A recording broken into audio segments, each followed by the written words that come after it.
Did you know that a simple walk, a bike ride, or even a yoga session can do wonders for your brain? Exercise isn't just good for your body. It's a powerful tool for mental health.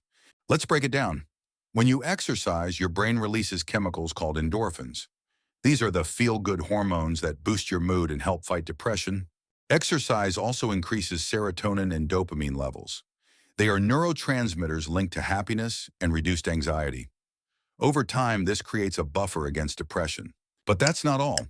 Regular physical activity can slow down cognitive decline and delay dementia. Here's how. Exercise promotes the growth of new brain cells, especially in the hippocampus, a part of the brain critical for memory. This process is called neurogenesis. Exercise also improves blood flow to the brain, delivering oxygen and nutrients that keep your neurons healthy and resilient. And if you exercise with others, like in group classes or team sports, the social interaction adds an extra layer of protection for your mental health. Well, you don't have to train like an athlete to see the benefits. Even 30 minutes of moderate activity, like walking or dancing, a few times a week can make a big difference. So, what are you waiting for? Get moving today.